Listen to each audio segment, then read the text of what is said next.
You know, I've spent more than 40 years in theoretical physics, and there's one thing that has always haunted me. How can we understand quarks, the weak interaction, the Higgs mechanism, even predict the hydrogen spectrum with 12 decimal places of accuracy, yet be completely unable to predict the personality of a newborn child? In 1964, Murray Gell-Mann named the quark. In 1973, asymptotic freedom was discovered, paving the way to understand how quarks behave more obediently when they are close together.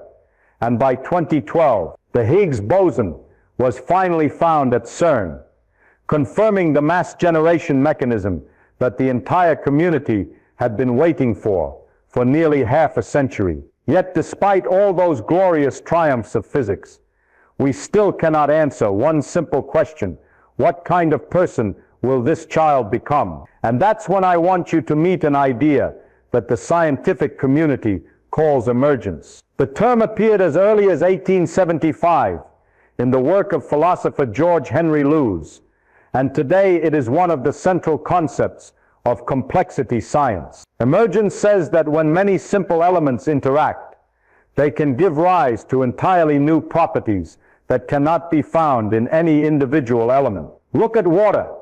The property of being wet does not exist in Haythorpe or Ord. Or take murmuration. When 10,000 starlings form fluid, graceful shapes in the sky that no mathematician can predict from the motion of a single bird. And if even simple systems like water or flocks of birds can give rise to such new properties, then human beings with billions of cells, trillions of neural connections, and countless social interactions must be the most complex emergent system we have ever known. And when talking about complex systems that emerge beyond predictability, I am reminded of a friend of modern science, Professor Brian Cox. You've probably seen him on TV, a bright face, a gentle British voice, and a passion for the universe strong enough to convince even people who had never cared about physics to look up at the sky. Brian is a particle physicist at the University of Manchester, a member of the Atlas experiment at CERN, one of the two giant detectors that helped discover the Higgs boson in 2012, a scientific triumph watched by the entire world. But what is even more interesting is the way he brings science to the public. In 2013, Brian set a Guinness World Record for the largest physics lecture in the world, with 5,697 people packed into Manchester's MN Arena to hear him talk about the universe. Just think about it. Nearly 6,000 people voluntarily spending their evening listening to a physics lecture. This was no accident. It was the result of a massive wave of popular science that exploded in the 2010s, with the BBC playing an enormous role. The series Wonders of the Universe that Brian presented in 2011 attracted millions of viewers and turned physics, often seen as dry, into an emotional story about our very existence. And you know what fascinates me the most? It's the emergence of such crowds. A single person can be curious, but when thousands come together, they create a kind of collective energy that psychologist Gustave Le Bon described in his 1895 study of crowd psychology, and later quantified in models by Dirk Helbing in 2005. No one in the crowd can single-handedly create that atmosphere. It only appears when they stand side by side, when emotion, curiosity, and awe spread like dominoes. That is emergence in its most beautiful form. Things we cannot predict from a single individual, but that appear when enough people share a moment. And I have to admit, sometimes I feel a little jealous. I once taught a class of 3 students at Caltech. 3. If Guinness gave an award for the physics lecture with the fewest attendees, I would win hands down. But you see, the appeal of science doesn't come from the equations. Even though I love equations, it comes from the story we tell about ourselves in this universe, where we come from, how we are made, and why a system of countless tiny particles can emerge into a thinking being that wonders about itself. And here, once again, is why we need to talk about humans as an emergent system that cannot be predicted from fundamental equations. Sometimes I feel that planets behave far more predictably than first-year students who ask me, "Professor, does an electron really exist?" Our Earth orbits the Sun at an average distance of 149.6 million kilometers so far that if you drove there at 100 kilometers per h, it would take more than 170 years, assuming you didn't burn to ash as you approached the Sun. Light, traveling 300,000 kilometers per second, still takes more than 8 minutes to cover that distance. Saturn, with its mesmerizing rings, first clearly photographed by Voyager 1, 1979, and Voyager 2, 1981, takes 29.4 years to complete one orbit. Every planet, from Mercury racing like an overexcited child to Neptune silently drifting at the cold, dark edge, follows the laws Johannes Kepler wrote down between 1609 and 1619. Kepler had no supercomputers, no satellites, no NASA data. He had only his eyes, a pair of compasses, a notebook, and an almost unbelievable stubbornness. Yet he described planetary orbits with equations so simple that today's high school students can try them and still get results accurate to a few arc seconds. That is what amazes me. The solar system obeys simple rules so obediently. If you know mass, distance, and gravity, you can predict a planet's motion thousands of years into the future. You don't need to know the personality of Mars. It doesn't wake up tomorrow and decide to change its orbit because it feels bored. Yet that very absolute stability only highlights the unruliness of human beings. And to understand why we are so chaotic, we must look at the bigger picture, cosmology. According to data from the Planck collaboration released in 2018, our universe began about 13.8 billion years ago in a hot, dense state smaller than an atom. It wasn't an explosion in the Hollywood sense. There were no bursts of fire, no boom sound. It was simply space expanding itself, a spectacular expansion that physics calls the Big Bang. Since then, the universe has kept expanding, cooling, leaving behind a mixture of components that honestly makes no intuitive sense. Only about 4.9% is ordinary matter, the atoms, electrons, neutrons that make up you, me, morning coffee, and the cars on the road. About 26.8% is dark matter, a mysterious form of matter, never directly observed, and only inferred through its gravitational effects. And the vast majority, 68.3%, is dark energy, something accelerating the expansion of the universe faster and faster. And frankly, no one really understands what it is. But wait, the story gets even more interesting. When you look at large-scale maps of the universe, like data from the Sloan Digital Sky Survey, SDSS, that began in 2000, you see that galaxies are not scattered randomly. Instead, they form a gigantic structure shaped like a network, the cosmic web. The filaments of this web can stretch hundreds of millions of light years long. Sounds abstract, but imagine holding a ruler 1 light year long. 1 light year is already 9.46 trillion kilometers. Now multiply that by hundreds of millions. Yet the universe weaves filaments like that, trillions upon trillions of times, creating a macroscopic spiderweb that spans space.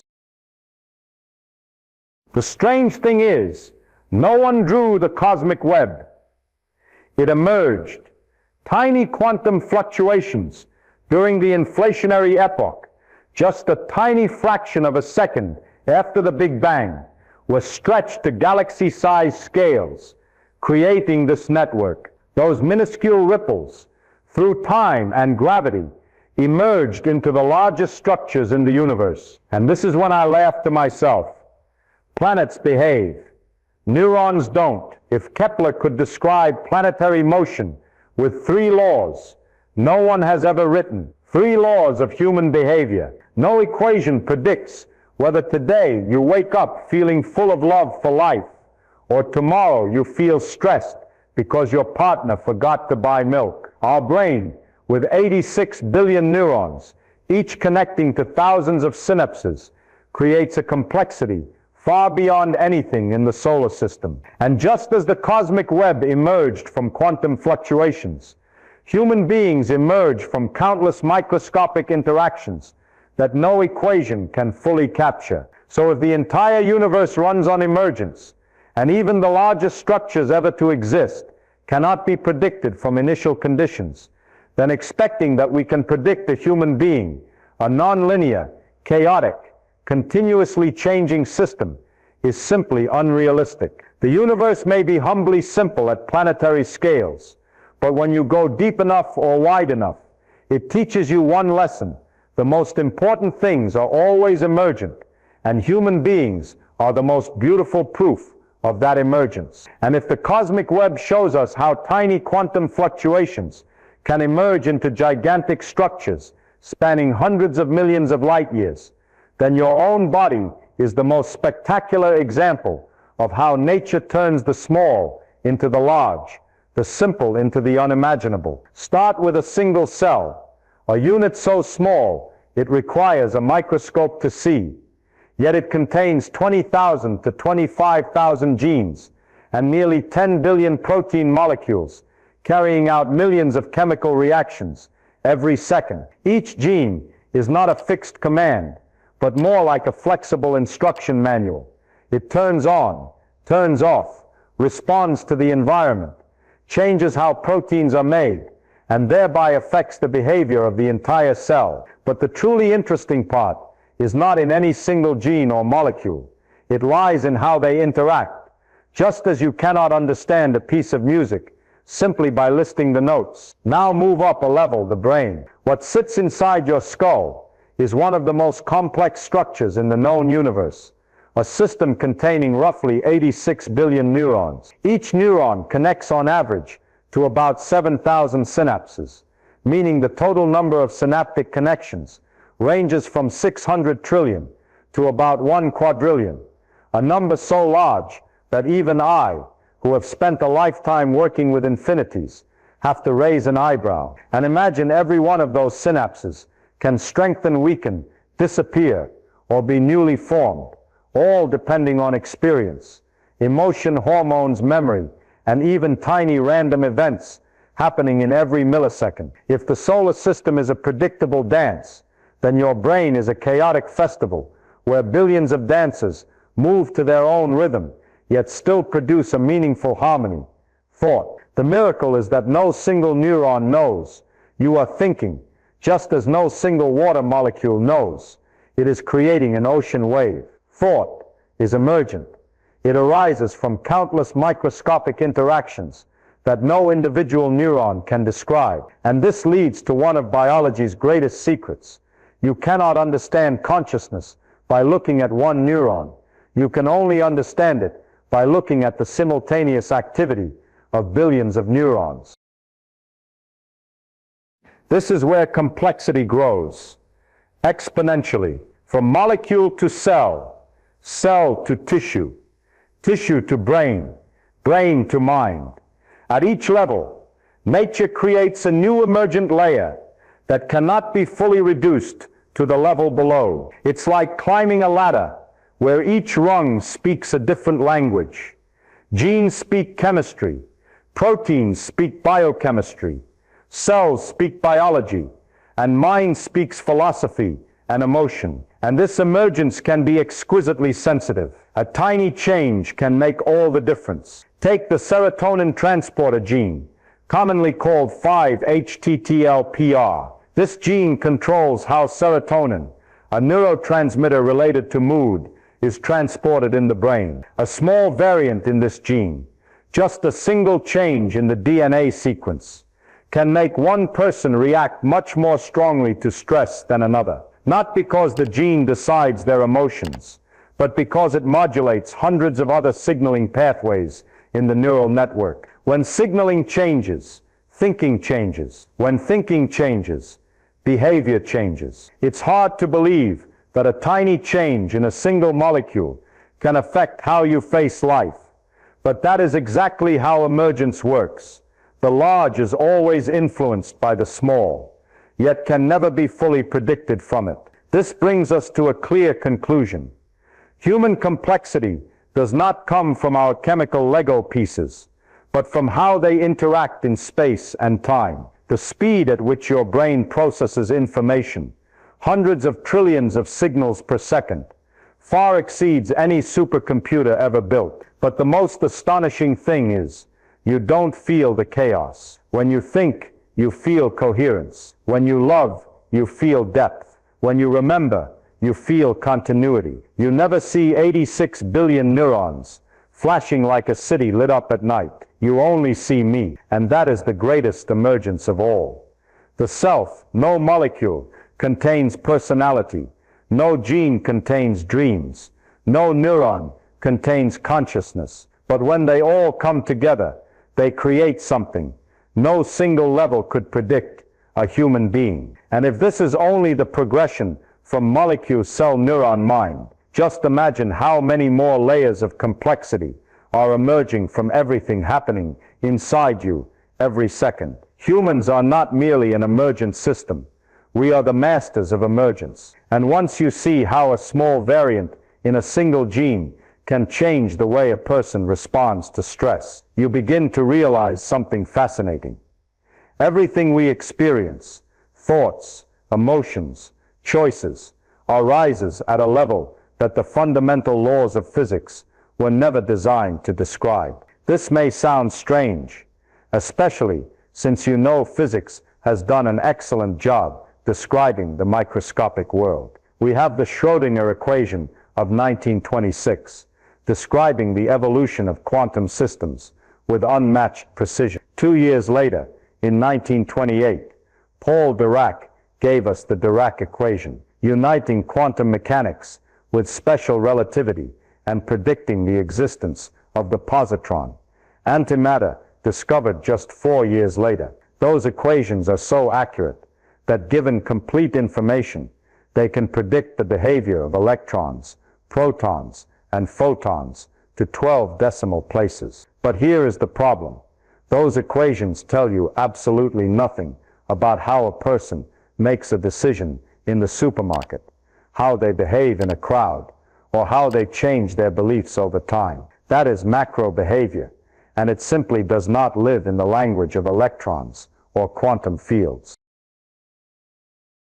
Want to understand why someone sells their stock at the last minute? Ask Daniel Kahneman and Amos Tversky, the two psychologists who created behavioral economics in 1974, with famous studies like prospect theory, showing that people do not behave according to classical economic logic, but according to an emotional logic full of biases and mental shortcuts. Or remember Solomon Asch's 1951 experiment, when he proved that people can give a wrong answer even when they clearly know the correct one, simply because of group pressure. Tell me, does the Schrödinger equation calculate that? Does the Dirac equation predict who will go along with the crowd even though they know it's wrong? Of course not. No microscopic equation explains emergent macro behavior. The reason is not that physics is weak, but that complexity has grown to the point where microscopic laws are no longer the appropriate language to describe it. To understand this, go back to the most terrifying number in the human body. You are a system of roughly 10,000 molecules. 100 million trillion molecules. If you wanted to simulate this entire system using quantum mechanics, you would need a computer with more states than there are particles in the entire observable universe. Even writing down the quantum state of just 100 electrons would require a data table larger than the number of atoms in the Milky Way galaxy. That is the level of unreal complexity a human possesses. And there is an even more important point. When you have so many elements, The laws governing each individual element become irrelevant. No one describes the viscosity of water by writing equations for every single HLO molecule. No one describes sound waves by simulating every molecular vibration in the air. Likewise, no one describes a human decision by calculating the wave function of every electron in the brain, because when you reach macroscopic scales, the system begins to exhibit new laws, emergent laws. And these new laws cannot be found in the fundamental equations, just as the wetness of water cannot be found in hydrogen and oxygen. So it is utterly meaningless to ask, can I predict a human being from quantum mechanics? Even if you had a supercomputer as powerful as the entire universe, you could not simulate 10,000 molecules interacting in a chaotic, non-linear, ever-changing system influenced by environment, memory, hormones, culture, language, and personal history. And the most ironic part is, even if you could simulate every molecule in a person's brain, you still wouldn't know the meaning of that simulation, just as simulating every pixel in a painting wouldn't tell you it's the Mona Lisa. This is the boundary that fundamental physics cannot cross. The micro laws are beautiful, but macro behavior lives in a different world, where new laws are born, and human beings are one of the most perfect expressions of that emergence. Humans are the problem that even the universe cannot solve from first principles. Even if you want to predict a complex system like a human being, can you measure accurately enough to even begin the problem? And the answer, as you're about to see, is no, absolutely not. This is where chaos theory enters, one of the most beautiful yet brutal discoveries of modern science. In 1963, Edward Lorenz, a meteorologist, discovered that nonlinear systems are extremely sensitive to initial conditions. In his famous experiment, he re-entered weather data with what seemed like a trivially small error, just 0.001 in one variable, but the resulting simulation diverged completely. This led him to coin one of the most famous images in history. A butterfly flapping its wings in Brazil can cause a tornado in Texas. That image isn't really about butterflies or Texas. It's about the fact that in many natural systems, you cannot predict the future unless you know the present with absolute precision. Even a tiny error of a fraction of 1,000 can send the trajectory onto an entirely different path later on. And if this is true for the atmosphere, a system of roughly hentever gas molecules, then it is far truer for the human body. Remember, you consist of approximately 3.7 2-Koch 10 cells, 37 trillion cells, according to a 2013 study published in Annals of Human Biology. And every one of those cells is not just operating independently.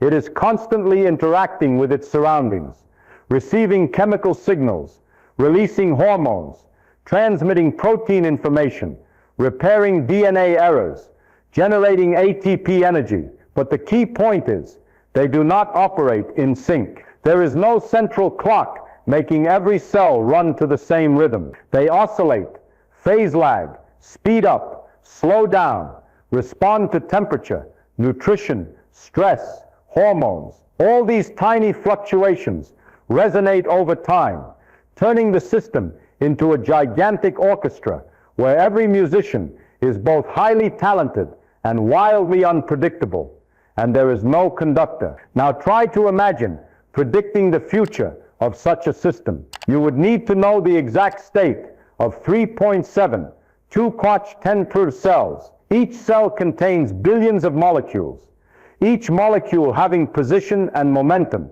governed by quantum mechanics with inherent uncertainty attached. So even if you try to measure, you will always introduce some error.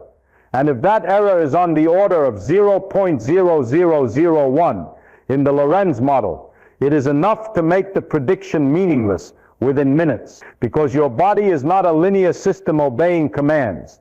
It is a non-linear system with countless feedback loops. A small change in morning cortisol levels can alter how neurons fire in the hippocampus, which changes how you recall a memory, which changes the emotions you carry through the day, which changes how you interact with others, and ultimately changes even the major logical decisions you make. A change of a few thousandths of a unit in a hormone can lead to a life-altering choice. That is chaos theory in biology. You cannot predict how a stem cell in an embryo will develop, because even a tiny asymmetry in its position at an early moment, an asymmetry no machine can measure, can cause it to differentiate into a different cell type. You cannot predict how the immune system will respond during a flu season, because just 10 million lymphocytes out of 37 trillion cells behaving slightly differently is enough to alter the entire response. And you certainly cannot predict a person's mood in the morning,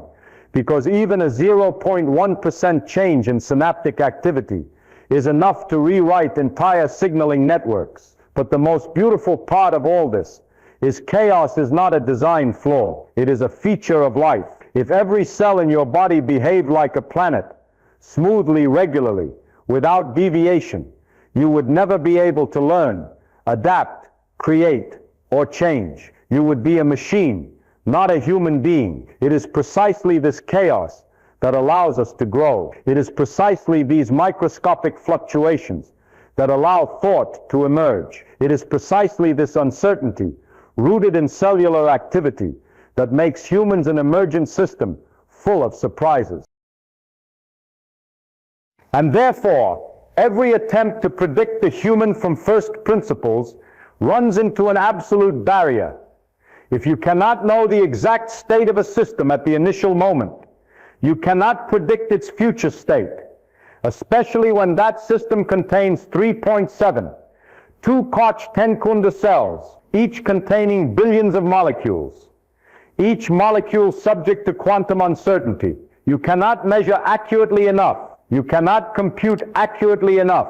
And even if you could do both, you still couldn't keep up with the speed at which chaos is generated in the body every second. This sensitivity, this absolute dependence on initial conditions, is why predicting human behavior from fundamental physics is not just difficult, it is impossible. You cannot measure that initial state with perfect accuracy, not because our instruments aren't good enough, but because nature does not permit it. This is not a technological limitation. It is a law of the universe. It begins with one of the most famous ideas of the 20th century, the Heisenberg uncertainty principle, announced by Werner Heisenberg in 1927. The principle states that you can never know both the position and momentum of a particle with arbitrary precision simultaneously. If you measure position exactly, you blur momentum. If you measure momentum too precisely, position becomes uncertain. This is not because measuring instruments are clumsy. It is the nature of reality itself. Particles do not have definite position and momentum before measurement. They exist as a probability distribution. That means right from the microscopic foundation, you are already deprived of the ability to gather perfect data to describe the system completely. And if you don't know the exact initial state, you cannot predict the future state, especially in a nonlinear sensitive system like the human body. But let's go deeper. Suppose you decide to ignore quantum mechanics and say, fine, I'll measure all the macroscopic states of the system with advanced technology. It sounds brave, but the universe has another barrier waiting. The Landauer limit, proposed by Rolf Landauer in 1961. This principle states that erasing one bit of information requires a minimum energy expenditure of kTln2, where K is Boltzmann's constant and T is the temperature of the environment. You might think, what does that have to do with measuring a human? But this is the core point. Any system that wants to record information must also erase old information. Every erasure costs energy. That means even a perfect computer running on infinite energy could not store the microscopic state of tentinine molecules in your body, because the energy required to process, store, and erase that information would exceed every resource available in the universe. And that doesn't even account for the speed at which the body changes state. An enzyme can catalyze a reaction in a few picoseconds. A synapse can change strength in milliseconds. Each of your 3.7 2 corticinine cells is continuously transforming, producing millions of microscopic events every second. To track the system state in real time, you would need to record information faster than the system changes, i.e. more than 10 set events per second. That is far beyond any notion of computation humanity has ever conceived. But even if we imagine an imaginary supercomputer powered by the energy of several stars, you would still hit another barrier. The very act of measuring the system state changes the system. This is not only true for electrons in the double-slit experiment. It is true for cells, proteins, neurons. Any measurement precise enough to give you the microscopic state will disturb the very thing you are trying to observe. Want to measure the exact position of sodium ions in a synapse? The measurement itself alters the electrochemical gradient and disrupts the real signal. Want to measure protein folding states throughout the body? The light or energy of the measurement will alter the configurations of the very molecules you are trying to observe. Nature does not allow you to stand outside and look in. You are part of the process. At this point, let's ask the question. To predict human behavior from first principles, what do you need to know? You need to know the position, velocity, energy, angular momentum, electronic state of every single molecule in the body, roughly 10 quantum particles at one precise instant. But you cannot know both position and momentum of a single particle because of Heisenberg. You cannot store or process that information because of Landauer. You cannot perform the measurement without changing the state because of the observer effect. And you cannot keep up with the rate of change of the system because the body changes faster than any computer can record. So we arrive at a beautiful paradox. Even if you knew every equation in the universe, you still could not supply sufficiently accurate input data to use them. Not because you lack effort, not because the body is too mysterious, but because the universe, through its most fundamental laws, has locked the door. It makes perfect microscopic state collection impossible. And if measuring the microscopic state of the body is already impossible, then when we move to the brain, the control center of every thought, memory, emotion, and choice, you will see that the very concept of prediction almost completely collapses. Because the brain is not merely a complex system.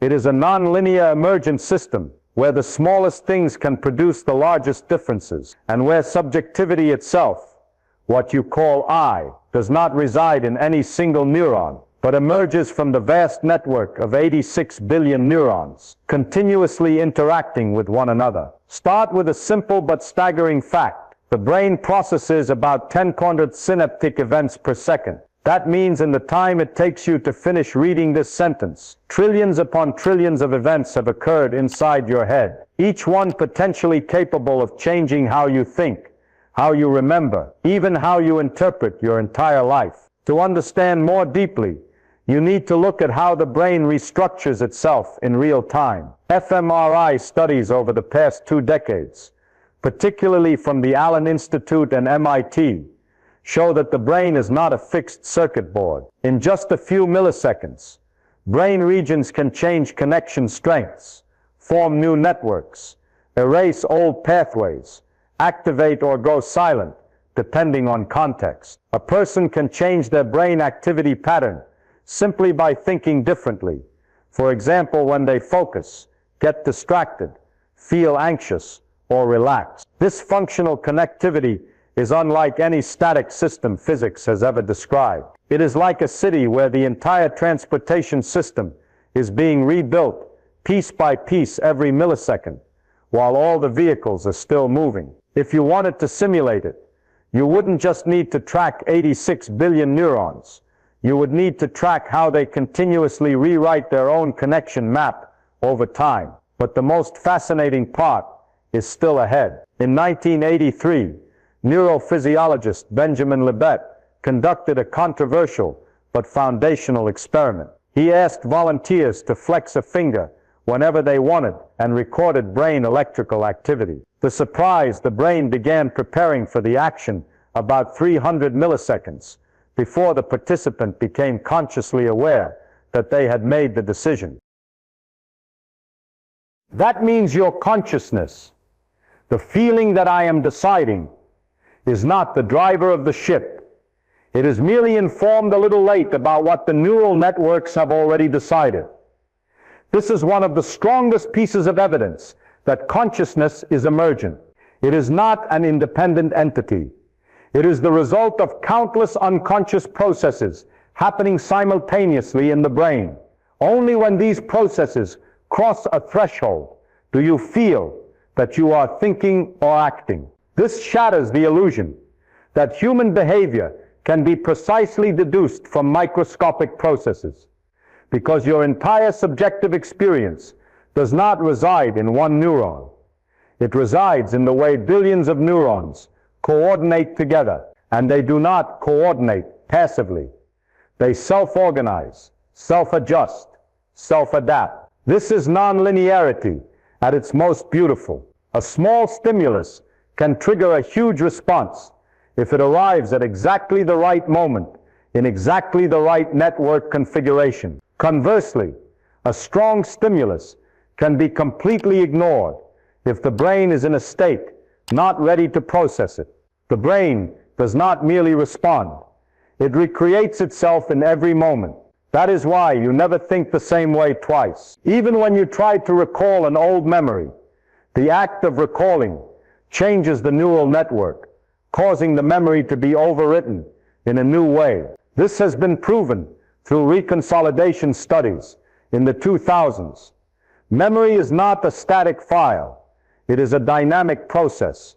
What does that mean? It means that you literally are never the same person from one moment to the next. But think deeper.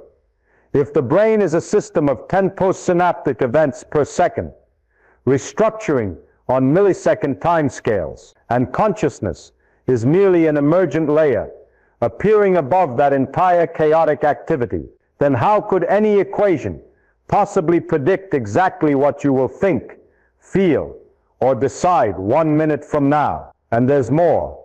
The very act of observing the brain creates a quantum-like paradox. To measure neural activity, you need to intervene with electrodes, strong magnetic fields, or radio waves. But any measurement, precise enough to show you individual neurons, will alter the very activity you intend to measure. This is exactly like the uncertainty principle.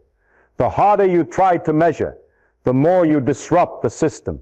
We are trapped in an impossible loop, cannot measure, cannot model, cannot predict. But even if we ignore all those limits and imagine we had a complete map of the brain, we still could not deduce thought, because the map is not the territory. You can have a perfect snapshot of the entire brain structure, but structure is not activity. Static is not dynamic, and humans are made of dynamics, continuous, relentless dynamics. So the brain becomes the perfect example of nonlinear emergence. From simple elements, complex processes arise, and ultimately something emerges that no equation has ever described: your own lived experience. The brain is at once a chemical machine, a physical phenomenon, and a story. And precisely because of that, it is something no set of microscopic equations can fully predict. And once we see how the brain operates as a nonlinear emergent machine, a self-organizing, self-transforming structure that generates processes no single neuron possesses, we arrive at another widespread misconception, that genes determine who you are. It sounds reasonable. DNA is the blueprint of the body, so surely it must also be the blueprint of personality, abilities, future. But modern science has proven the opposite. When the Human Genome Project was completed in 2003, the world expected a human instruction manual to emerge, a code that would explain everything from height and intelligence to personality. But instead of the 100,000 genes many had expected beforehand, the human genome contains only about 20,000 genes, fewer than rice, about 40,000 genes, and not many more than the roundworm seed, elegans, with roughly 19,000 genes. Think about it. If genes truly determined everything human, why would a worm with almost no complex behavior have roughly the same number of genes as we do? The answer is genes do not determine you. Genes are only the starting point, a toolkit, a set of potential capabilities. The rest comes from the organization of biological networks, from the environment, from experience, and from the very mechanisms that regulate gene expression, a field called epigenetics. The idea that genes are only part of the story appeared early. August Weismann, in the late 19th century, rejected the notion of direct inheritance of acquired characteristics, while Conrad Waddington, in the 1940s, introduced the concept of the epigenetic landscape, a visualization showing that genes are not fixed commands, but pathways that can be activated or blocked depending on developmental conditions. And science continued to prove it. We now know that DNA methylation, histone acetylation, and countless other epigenetic mechanisms can turn genes on or off without changing the DNA sequence. Two people with the exact same genes can have completely different sets of active genes, depending on environment, stress, nutrition, childhood, and even random factors no one can measure. This leads to one of the most beautiful and intuitive pieces of evidence: identical twins. Identical twins share the same genes, identical in every genetic respect. Yet any psychologist will tell you they are often very different. Different tastes, different personalities, different levels of depression, different communication styles, different career inclinations. Decades-long twin studies, such as the Minnesota twin study, show that even people sharing 100% of their DNA still exhibit clear differences in personality, temperament, emotional reactivity, and social behavior. Why? Because genes do not write personality. Genes produce proteins. Proteins build cells. Cells build tissues. Tissues build networks. And networks, especially neural networks, produce emergent behavior. Every psychological trait you think of as innate actually emerges from higher levels of interaction, where genes are only one of hundreds of factors. Take depression as an example. There are gene variants associated with higher risk, but that risk only becomes pronounced when the person carrying the gene experiences severe stress, neglect, or trauma. Same gene, different environment, different outcomes. Or take IQ. Many studies show a genetic component to IQ, but that heritability increases with age. In young children, environment plays a larger role than genes. By adulthood, genetic influence grows stronger. This shows that IQ is not a fixed number from DNA. It is an emergent process shaped by ongoing gene-environment interaction over many years. Even height, a trait that seems purely genetic, depends heavily on childhood nutrition. Average height in Japan increased by more than 10 centimeters in just 60 years, 1950, 2010, not because Japanese genes changed so quickly, but because of better nutrition, healthcare, and living conditions. So what does all this tell us? It tells us that genes do not run alone. Genes are merely the text in the book. How the book is read, interpreted, and lived is determined by countless emergent factors at higher levels. Even within your own body, genes do not operate by command. They operate through regulatory networks where hundreds of proteins modulate one another. Turning off one gene may do nothing, but changing a small environmental factor can alter the activity of the entire network. Genes are like computer hardware components. Personality is like software. You cannot predict the software just by counting the number of components. And this is the most important point. Genes not only do not determine you, they cannot determine you. Because humans are an emergent system. Your identity, your personality, memories, fears, desires, does not reside in genes, nor in neurons. It emerges from the way different layers of biology, environment, society, and experience interact with one another. Genes provide potential. Environment selects potential. Experience shapes potential. And you yourself, through countless small decisions every day, build the version that exists. When you understand this, you see why no one can predict a human being from their DNA alone. And that is also why every human being is an emergent story, unique, irreducible to data, and impossible to predict with any fundamental equation.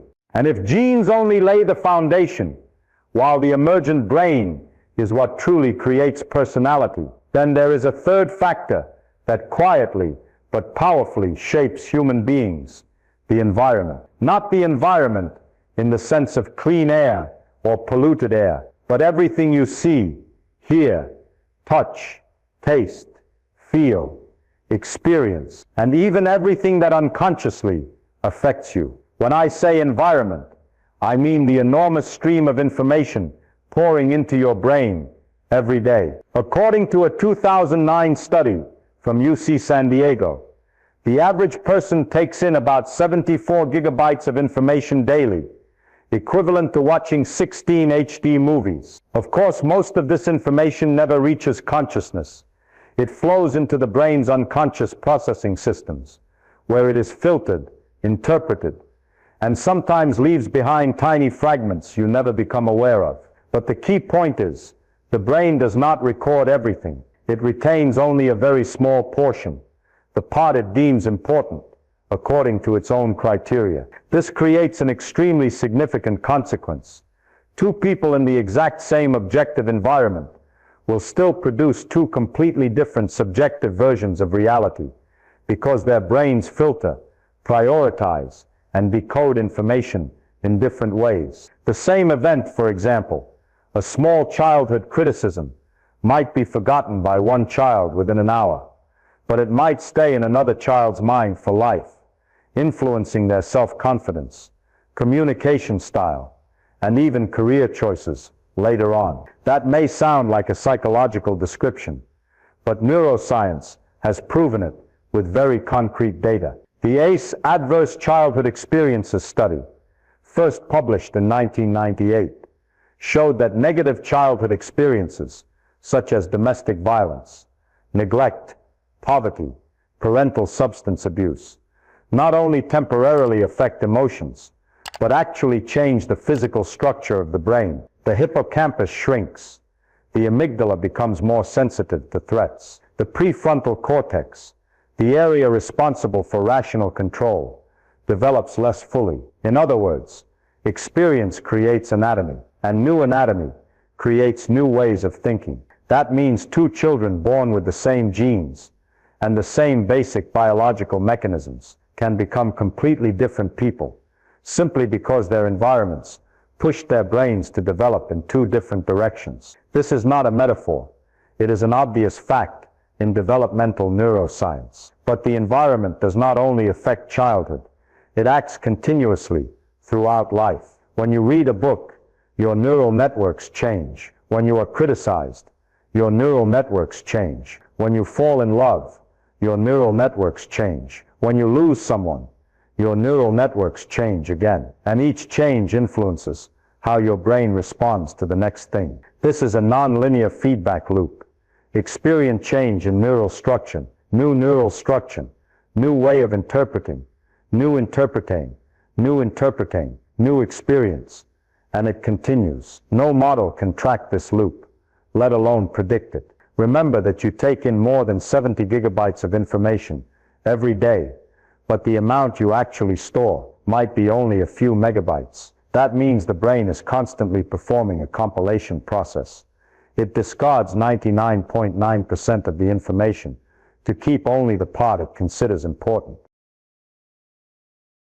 The problem is, what gets kept does not depend only on the external world. It depends on the structure of your brain itself, a structure already shaped by previous experiences. Do you see the loop yet? Experience shapes the brain. The brain shapes experience. This is a form of emergence that no microscopic equation can fully describe.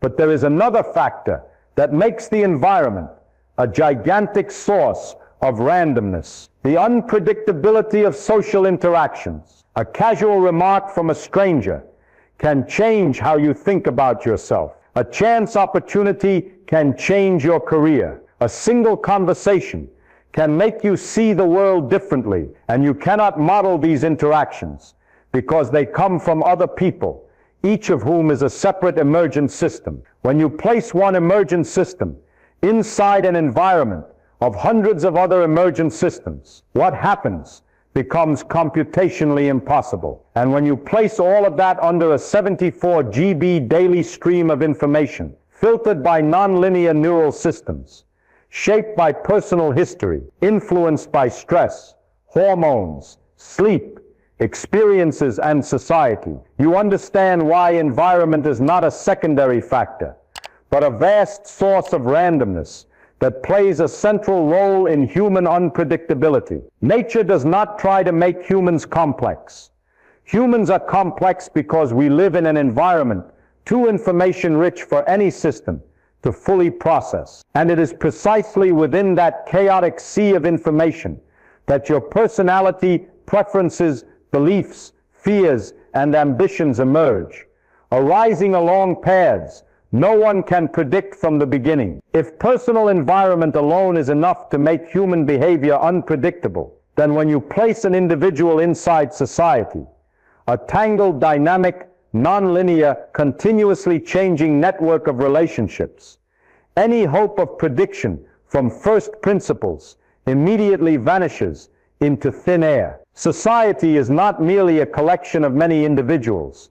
It is the highest level emergent system where each person's behavior is shaped by hundreds of forces they do not even recognize. Start with a classic number, the Dunbar number, proposed by anthropologist Robin Dunbar in 1992. Based on analysis of primate brain structures, Dunbar concluded that humans can maintain only about 150 stable social relationships, not 1,000 like a friend list on social media, not 5,000 like the number of people in a stadium, but 150 people whose emotions, contexts, interaction histories, and trustworthiness the brain can track. That means your behavior is shaped by a network of 150 nodes, each node connected to another 150 nodes.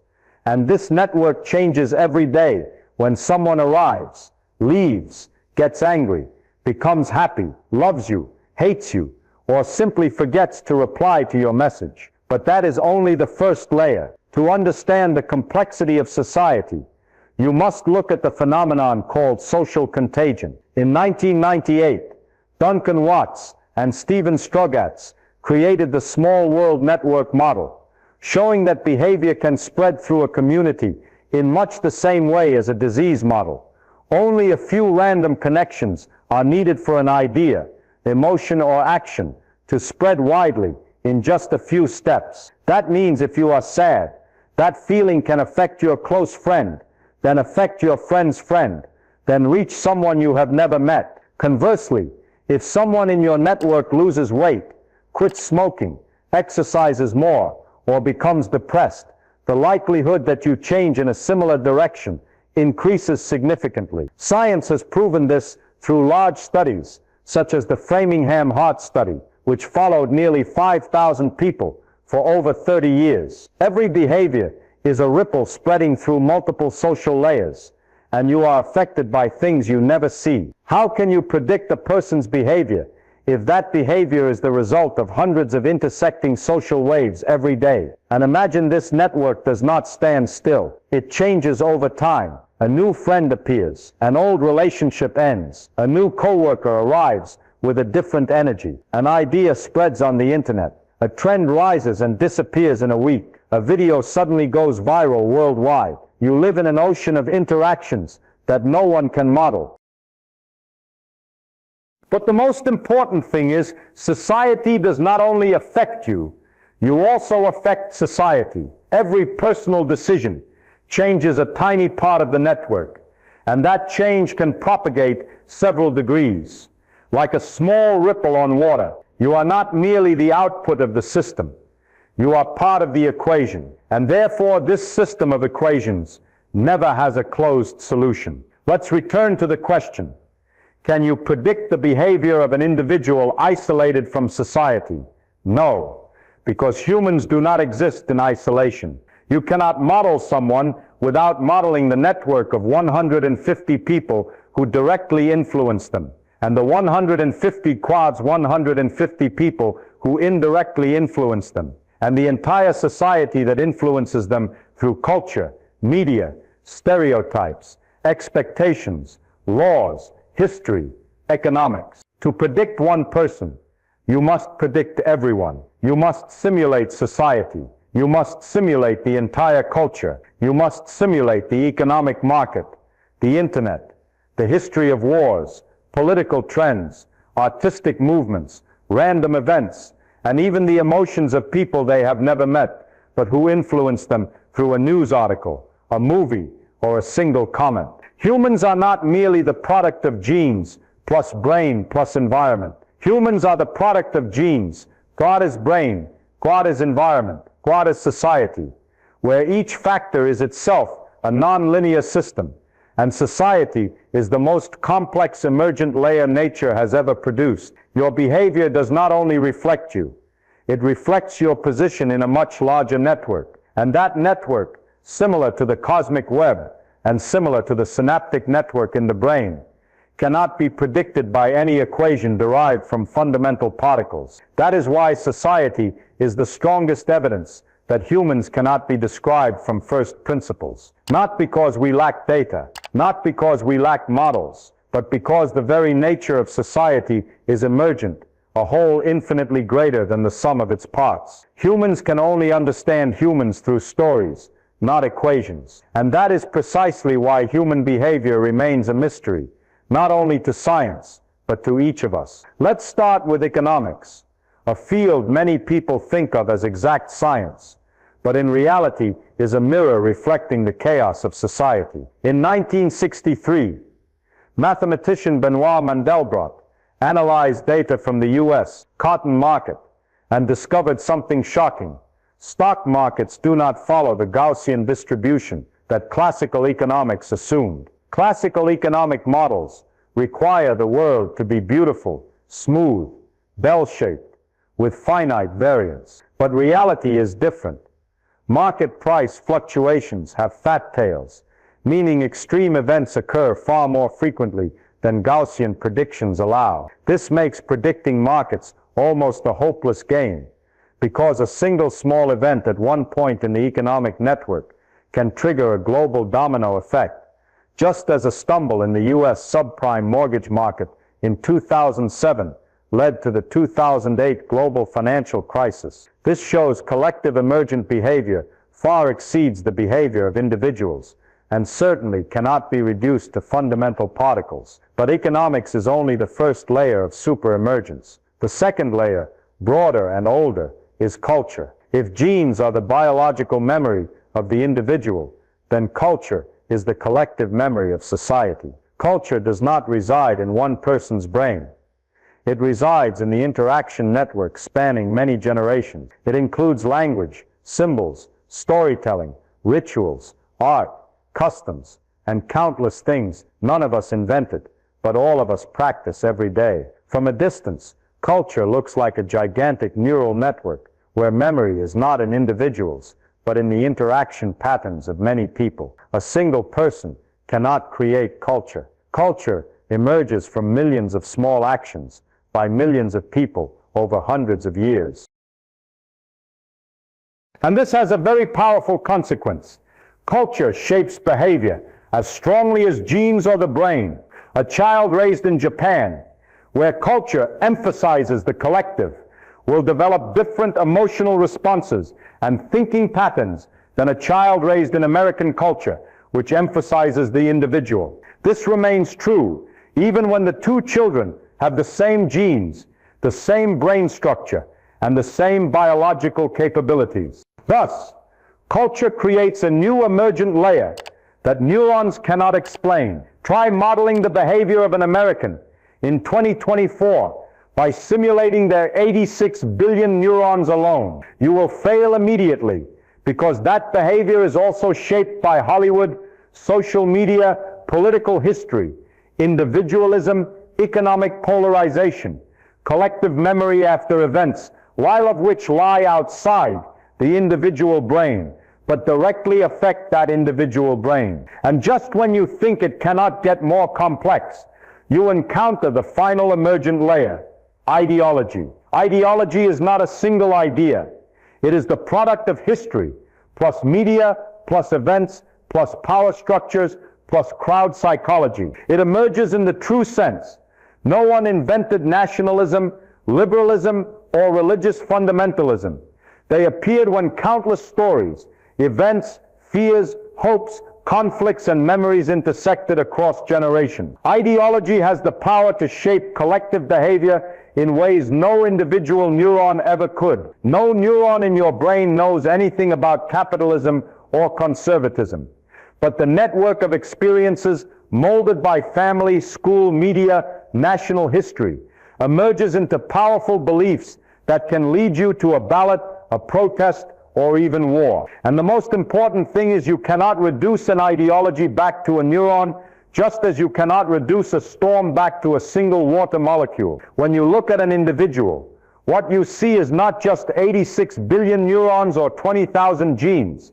You are looking at the product of a social history stretching thousands of years. How can you model the influence of the Industrial Revolution on a person's thinking, or the influence of the internet on a teenager's self-confidence, or the influence of the Cold War on perceptions of the enemy? These things cannot be written into equations. They are not in DNA, but they shape humans more than anything else. And that is the essence of superemergence, systems too large, too deep, too memory-rich to be reduced to small components. When you place an individual within economics, culture, and ideology, you are placing them in an ocean of emergent laws they cannot see, but which are directing every thought they have. Therefore, predicting humans using fundamental physics is not only wrong, it also ignores the most important emergent layers of human existence. Humans act not because of their electrons, but because of their stories. Once you see that economics, culture, and ideology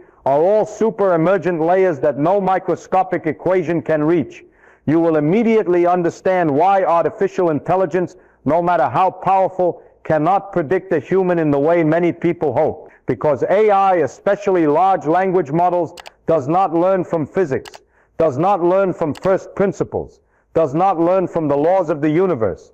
It learns from data sets. It absorbs trillions of characters, millions of books, articles, conversations, and detects patterns. But patterns in data are not laws of nature. They are only blurry snapshots of human behavior in specific social contexts. When you ask an LLM about humans, it does not access genes, neurons, hormones, or brain developmental history. It only accesses the frequency of word appearances in the data it was trained on. This makes AI extremely good at imitating linguistic behavior, but almost incapable of simulating deep biological or psychological behavior that emerges from layers datasets never reach. But even if you gave AI access to biological data, it would still hit an insurmountable wall: the computational complexity of the human brain. Remember that the brain processes about 10 synapses per second. That number is so large that simulating it in real time would require a computing system far beyond anything humanity has ever built. The most powerful commercial GPU today, NVIDIA H100, can reach about 4 teraflops, FP64, or approximately 70 teraflops, FP16.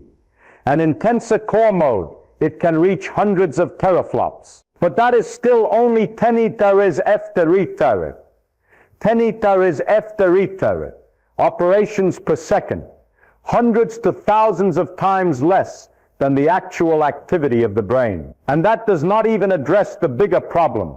The brain does not operate solely through computation. It operates through chemistry, synaptic plasticity, electrical oscillations, hormonal signaling, distributed nonlinear networks, structural plasticity, emotion, experience, consciousness integration, none of which GPUs were designed to simulate. Even if you had a supercomputer as powerful as Frontier or Aurora, machines reaching exaflop performance, you still could not fully simulate 10 synaptic events per second, because synapses are not operations. They are complex biochemical processes tuned by hundreds of hidden variables that science has never measured with sufficient precision. But then there is an even deeper barrier, the prediction paradox of AGI, implied in Gödel's theorems and Stephen Wolfram's arguments. The core idea is this: a system cannot perfectly simulate a system more complex than itself. The human brain, with 86 billion neurons, 10 synapses per second, and thousands of emergent layers from biology to psychology and society, is a system whose possible states vastly exceed any physical computer that can exist. Not only because the number of states is too large, but because those states are nonlinear, unstable, incompletely determined, and governed by self-referential mechanisms that Gödel proved cannot be fully encompassed by any finite set of rules. Moreover, Wolfram showed in A New Kind of Science that even extremely simple systems, like cellular automata, can exhibit unpredictable and irreducible behavior. When you apply this to humans, an organic cellular automaton, billions of times more complex, predicting behavior becomes not just difficult, but in principle, impossible. And this is the crucial point that prevents AI from predicting humans. AI does not know why you do something. It only knows what others in the data have done. It simulates statistical patterns, not the actual structure of you. An LLM can predict the next sentence you will write, but it cannot predict your life, cannot predict who you will love, what will hurt you, what will heal you, or how you will change after an important conversation. Those things emerge from thousands of layers of personal experience that no dataset captures. And even if you gave AI your entire life history, it still could not simulate future social interactions coming from hundreds of other people, each of whom is an independent emergent system. To predict you, AI would have to simulate the entire society. To simulate society, AI would have to simulate culture. To simulate culture, AI would have to simulate human history. And to simulate human history, AI would have to simulate itself, because it has become part of human society. A system would have to simulate the entire system that contains it. That is the impossible self-referential paradox. Therefore, no matter how powerful AI becomes, no matter how large the dataset, no matter how fast the hardware reaches exaflops, it cannot predict humans in the way that first principles physics once did for electrons. Not because AI is weak, but because humans are too complex for any finite system to simulate from the bottom up. And if artificial intelligence, with all the power of modern computing, still cannot predict human behavior, then step back even further, millions of years ago, to see an even stronger layer of unpredictability: evolution. Because humans do not emerge merely from genes, environment, society, or culture. We emerge from the random history of life itself. When you look at evolution, the first thing you must accept is nature has no blueprint, no long-term goal, no intention to create Homo sapiens. It only has mutation, genetic drift, and natural selection. Three processes that operate continuously but are not directed toward any specific endpoint. A study published in Nature in 2010 estimated that each human carries on average about 130 new gene mutations compared to their parents. That means even if you could perfectly simulate the gene life of the parents, you still could not predict what you would look like, how you would think, or what your health would be like, because 130 new changes have appeared completely at random. Most of these mutations are neutral. Some are beneficial, some are harmful. But the most important point is no one can know in advance which mutation will occur, where at what moment, and how it will interact with the environment in the future to produce new traits. Mutation is only the first layer of randomness. The second layer is genetic drift. In small populations, a completely neutral gene variant can become widespread purely by chance. If, by chance, individuals carrying that variant happen to have more offspring, not because it is better, but purely by circumstance, the variant spreads. Eventually, it can become fixed in the entire species, completely unrelated to any biological advantage. When you think about it this way, you realize that the human genome is the history of millions of random dice rolls, not a linear, predictable process. But the uncertainty does not stop at the gene level. It extends to the species level. Consider the clearest example.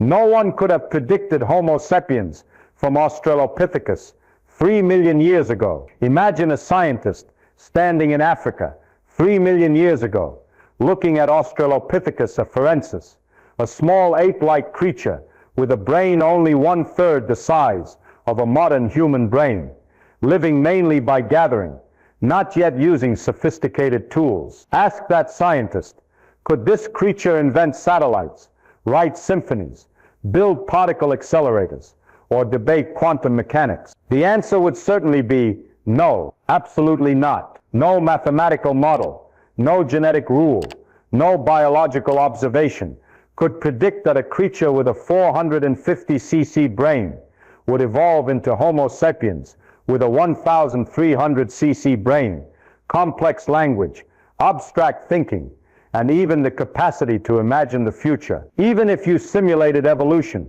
with complete data from that moment, you still could not predict a climate shift drying out the East African forests, forcing our ancestors onto the savanna standing upright to spot predator, freeing the hand, developing tool, developing communication, increasing social pressure selection for larger brain, formation of culture, formation of language, formation of abstract thought. That is a chain of layer upon layer emergence, and you cannot know the 20th layer in advance if you only know the first.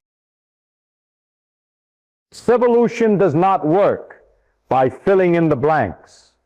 It is like assembling a puzzle in the dark, where each new piece changes the shape of the picture, and the picture is never finished. The truth is, more species have gone extinct than have ever existed. Over 99% of all species that have ever lived on Earth are gone. If evolution had a goal, it would have failed 99% of the time. But precisely because it has no goal, it was able to produce humans, an emergent system that no one, not even nature itself, could predict. And the most astonishing thing is, the randomness of evolution is not only in the past, it continues in the present. Every generation of children born today carries new mutations that no one in history has ever had. Modern environmental pressures, from technology, urbanization, light pollution, to changes in diet, are creating entirely new conditions that no genome has ever faced before. That means evolution has not stopped. It has only become more complex. So when you ask, can humans be predicted from first principles, you are overlooking the fact that even genes, even the human species, even the entire history of biology cannot predict itself. We are not the product of an equation. We are the product of 13.8 billion years of randomness, selection, interaction, events, and emergence, where each layer depends on the previous one in an irreversible way. And this is the deepest reason why humans cannot be compressed into a set of fundamental laws. We are not the inevitable outcome of nature. We are an emergent possibility, one small branch among countless possible evolutionary branches. If you ran the history of life again, the chance of Homo sapiens appearing would be close to zero. Once you see that evolution operates like a layered random machine, where every turning point in life depends on countless unpredictable variables, we return to a question every theoretical physicist has heard. If you knew all the fundamental particles and all the equations of nature, could you deduce humans? My answer, sorry if it disappoints you, is no. And even worse, the question itself is completely meaningless, because what we call the equations of nature actually only describe a tiny fragment of the world, and that fragment sits at the lowest layer. It is not the key that unlocks every emergent layer above. The standard model of particle physics is one of the greatest achievements of 20th century science. It describes the universe with 17 fundamental particles divided into quarks, leptons, bosons, along with the Higgs boson. For the model to work, we must input about 26 constants, numbers no one knows why they have the values they do: electron mass, strong interaction strength, neutrino mixing angle, Higgs field magnitude. Those constants are like the default settings of the universe, unexplained, only accepted. But even if you knew all of that, the full 17 particles, all 26 constants, all the quantum field equations, you would still only be looking at the lowest layer of reality. And that layer, I remind you, does not describe gravity, does not describe consciousness, does not describe chemistry, does not describe biology, and certainly does not describe humanness. The Standard Model contains no information about chemical bonds, no laws of thermodynamics, no Darwin, no Freud, no Shakespeare, no stories you tell about yourself. It knows nothing about love, pain, childhood memories, personal motivations, or the confusion of a long sleepless night. It knows nothing because it was not designed to know. The universe does not belittle us. We are simply asking the question at the wrong layer to see the absurdity of deducing humans from quarks. Try this thought experiment. Give someone a pile of solutions to the Schrödinger, Dirac, and Yang, Mills equations, and expect them to deduce the structure of DNA from that. That is already impossible. DNA emerges from chemistry, and chemistry emerges from physics, but cannot be reduced backward by pure mathematics. Now ask them to deduce cells from DNA. Again impossible. From cells to organs, from organs to the nervous system, from the nervous system to consciousness, from consciousness to personality, from personality to behavior. At each step in that chain, nature creates a new emergent layer, and each layer cannot be fully reduced to the layer below, just as you cannot guess the shape of a snowflake from the molecular structure of water alone, or predict flock behavior from the model of a single bird. But let's return to the Standard Model and look straight at its clearest limitation. It does not include gravity. Gravity, the force that keeps us standing upright, keeps the moon orbiting Earth, keeps galaxies from flying apart, is not included in the fundamental particle physics model. We currently have general relativity describing gravity as the curvature of space-time, but that theory does not reconcile with quantum mechanics. The two pillars of modern physics stand side by side, but do not speak to each other. If gravity itself does not appear in the fundamental equations of particle physics, how can you possibly use those equations to deduce a system as highly emergent as a human being? Even chemistry, the field describing the combination of electrons, protons, neutrons, is not directly produced by the Standard Model. It emerges through the layer of orbital descriptions, binding energies, Pauli exclusion principle. Biology emerges from chemistry, enzyme reactions, DNA replication, gene expression mechanisms, endocrine feedback loops, immune systems. Finally, psychology and society emerge from biology. And this is the layer where no fundamental particle knows it exists. An electron knows nothing about friendship.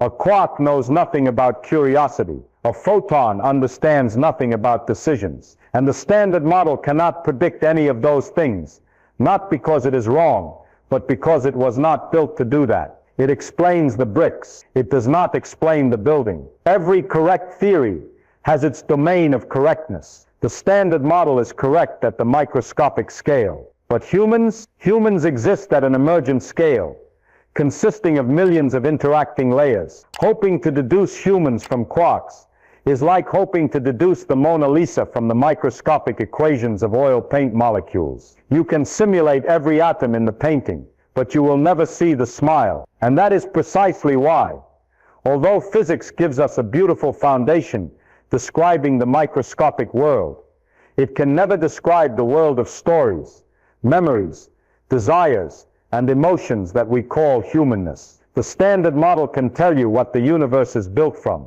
but it cannot tell you who humans are. And that is exactly why predicting humans from quarks is not just absurd. It is a reminder that the beauty of nature does not lie in compressing everything into one equation, but in the countless emergent layers those equations allow to bloom. If the Standard Model has already shown that reducing humans back to quarks is meaningless right from the physical structure, then when you add a more subtle quantum element, entanglement or quantum entanglement, you will see that nature does not merely make reduction difficult, it makes it impossible in principle.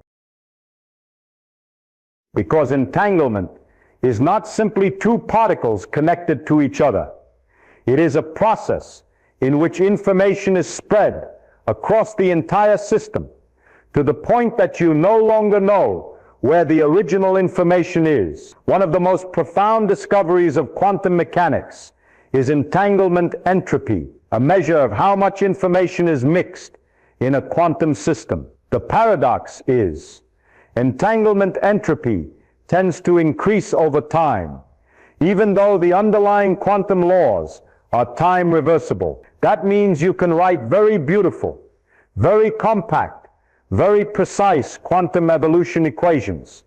But if you try to reverse the process to find the initial state, you almost always fail because the information has been dispersed into the system in a way that cannot be recovered locally. This is precisely why thermodynamics still holds, even though the microscopic foundation is quantum and reversible.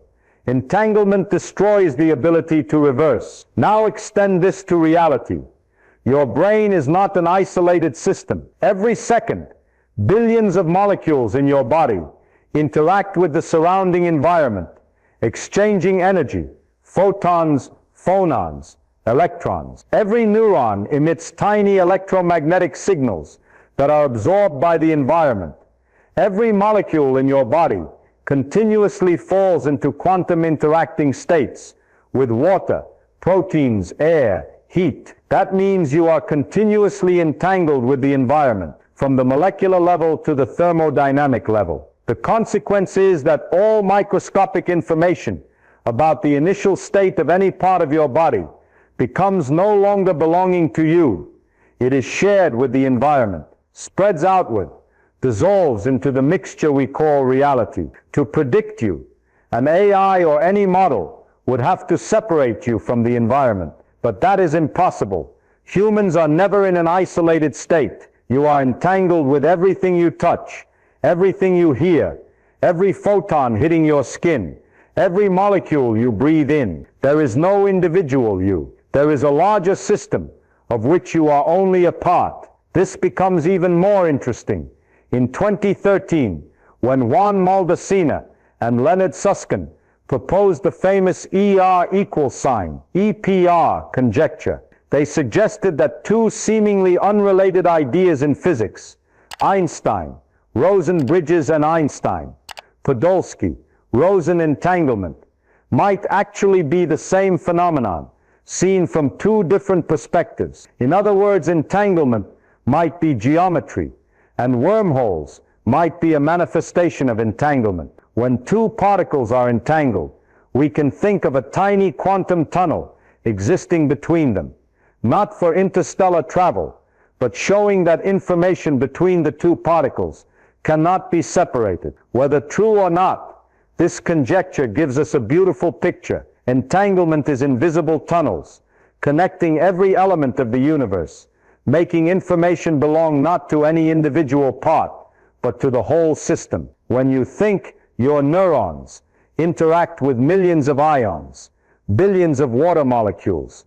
countless thermal vibrations. Step by step, every signal, every tiny change becomes entangled with the environment's entropy. All information that might be useful for predicting future behavior slips off the edge of the system and dissolves into the universe. Want to reverse engineer your behavior with equations? You would have to reverse engineer the entire surrounding environment at every moment. That means you would have to reverse engineer the entire universe. Not only is your body entangled with the environment, humans are also entangled with each other through language, memory, emotion, culture, and social networks. When you talk to someone, you exchange information, change their mental state, and they change you in return.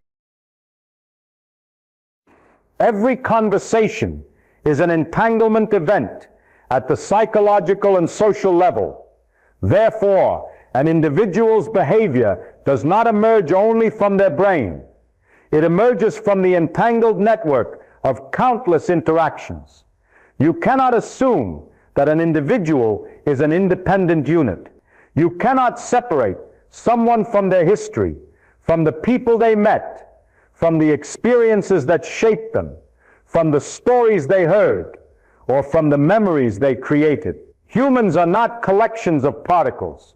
We are patterns of interaction among countless factors, and that pattern is entangled in a way that cannot be untangled. This is exactly what makes predicting humans from first principles impossible. You cannot measure the initial state because of Heisenberg. You cannot store the information because of Landauer. You cannot simulate the brain because of nonlinearity. You cannot simulate society because of emergence. And finally, you cannot reverse the system because entanglement destroys local information over time. You are not a separate system to be modeled.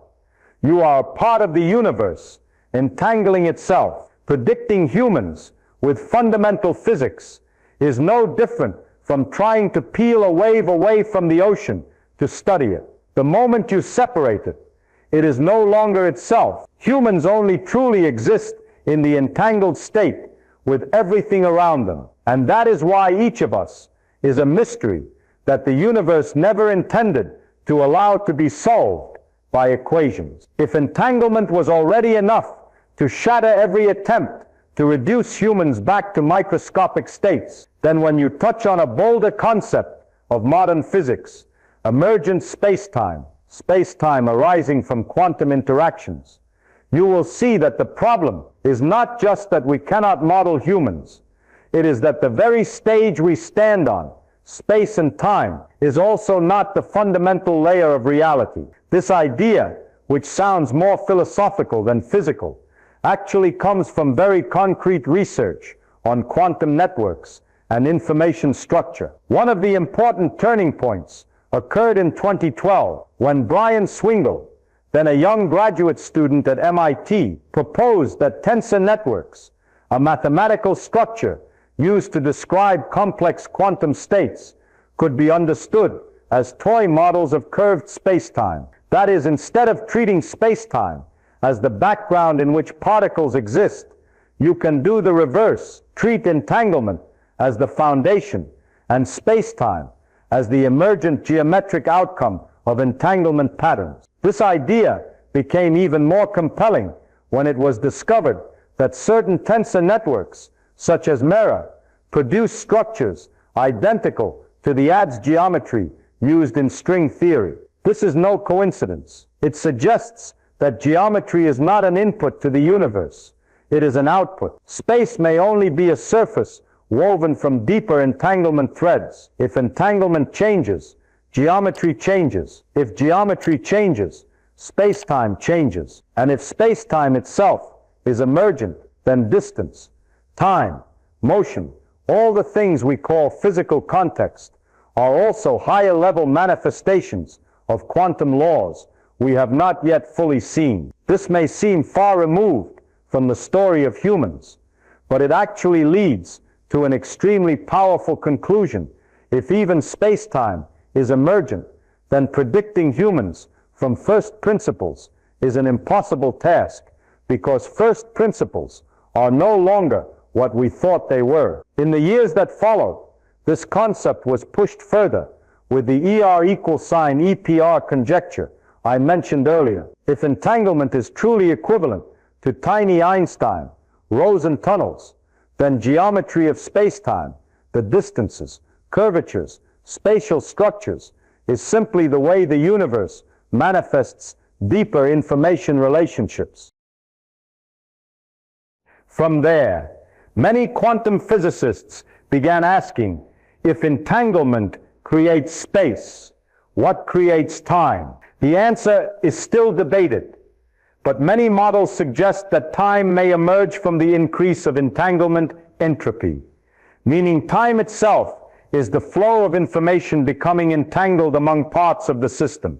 When entanglement increases, time flows. When entanglement stops, time freezes. This opens a staggering perspective.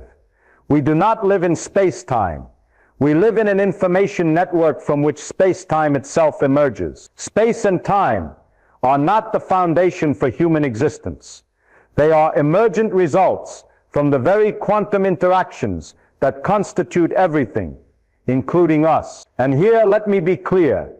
If even space-time is emergent, how can you possibly hope to predict the human? When you try to simulate the human brain, you do not just have to simulate neurons. You do not just have to simulate proteins. You do not just have to simulate molecules. You also have to simulate how those molecules interact with quantum fields. Then how those quantum fields create entanglement structures. Then how those entanglement structures emerge into space-time geometry. And finally, you have to simulate how the brain interacts back and forth with the environment within a space-time geometry that itself changes over time because of deeper entanglement. In other words, to predict a human, you must predict the entire universe, because the physical context in which humans exist is not a static foundation, but an emergent layer from the very interactions you are trying to simulate. You cannot model humans without modeling the emergent space-time conditions around them. And you cannot model that without modeling global entanglement. This is the paradox of every predictive effort. The deeper you try to go backward, the more you see there is no stable bottom layer to stand on. There is no fixed foundation on which to write equations describing humans. The universe has no bottom. It has a network. Therefore, when you say predict humans from physics, you are asking for something impossible. Fundamental physics sits at the microscopic layer. Humans emerge at the macroscopic layer. Space-time emerges at a layer deeper than microscopic. And all these layers influence each other in ways that cannot be reversed. Humans do not live inside space-time. Humans emerge together with space-time. And that makes us fundamentally unpredictable, because even the context in which we exist is not ultimate reality. If you want to find the reason why predicting humans is impossible, you do not need to look only at the highest layers of psychology or culture. Sometimes just looking at the structure of space-time is enough to see that the universe never intended to make humans into an equation with a solution. And if space-time itself is emergent, meaning even the deepest physical foundation of reality is not stable in the way we once thought, then try looking back at humans, a creature sitting atop dozens of emergent layers, operating inside a world where every single photon, every molecule of air, every social touch can alter the direction of a life. When you understand that, you will see why chaos, nonlinear chaos, is not a separate layer in nature, but something that runs through every single layer of human functioning, from biology to psychology to society. And in a system like that, where chaos in one layer becomes the initial condition for chaos in the next layer, predicting an individual becomes not just difficult, but completely impossible.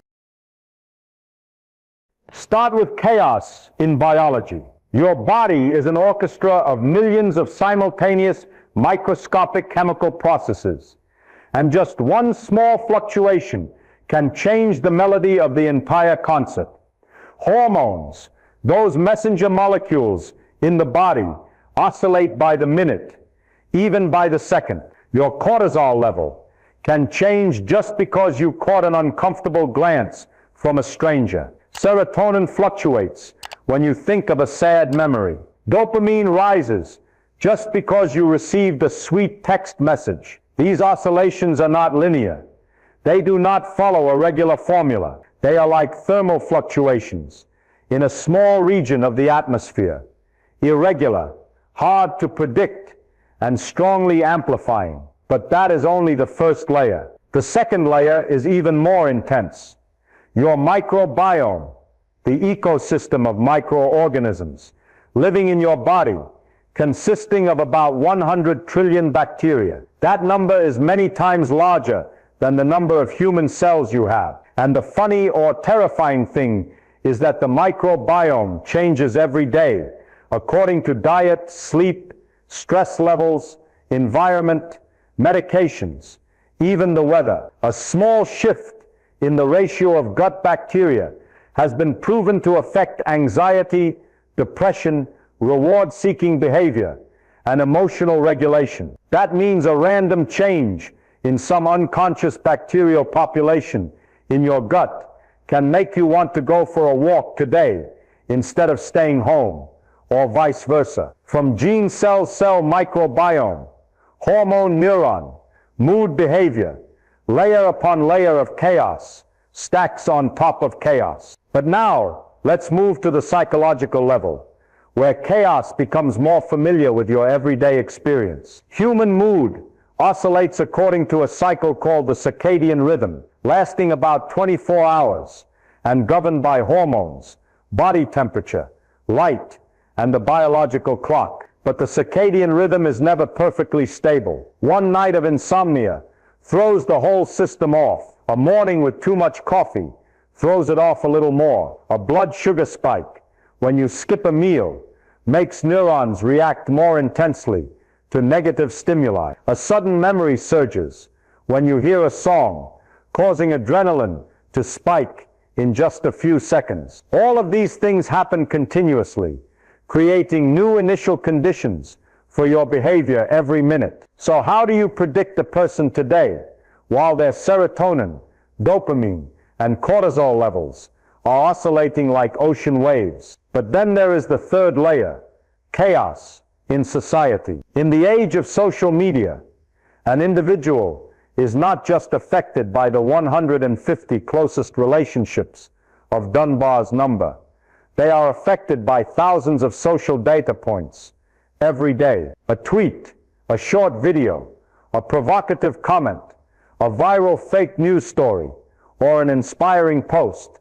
All of these can change the mood of an entire community in a few hours. Information spreads in a non-linear pattern, just like a disease. An individual on social media can receive 10,000 influences from people they have never met. And worse, social media amplifies the already chaotic features of human psychology. Bad news spreads faster than good news. Fear spreads faster than reason. Anger spreads faster than understanding. An unexpected event on the other side of the planet can change your emotions just seconds later. And all these factors, fluctuating microbiome, fluctuating hormones, fluctuating circadian rhythm, fluctuating social media, continuously stack on top of each other, amplify each other, creating a multi-layered chaos system. No model can predict behavior in such a system, because to predict the next step you would need to measure the initial state of every single layer. You would need to know the person's hormone concentrations every second, the microbiome composition every minute, which memories are currently active in their neural network, what information they just accidentally read, which emotions they are trying to suppress, their social state that day, the economic, cultural, and historical context they are living in. Just one factor being wrong, and your prediction veers off course. But since all these factors are always fluctuating, accurate prediction is impossible right from the starting point. The universe does not merely love chaos. It uses chaos as raw material to create life. This is especially true for humans. Chaos in biology makes every second in your body a new combination. Chaos in psychology makes every moment in consciousness a different emotional configuration. Chaos in society makes every day face an immeasurable stream of influence. And when all these layers of chaos mix together, you get what physics calls a multi-layered, non-linear chaotic system.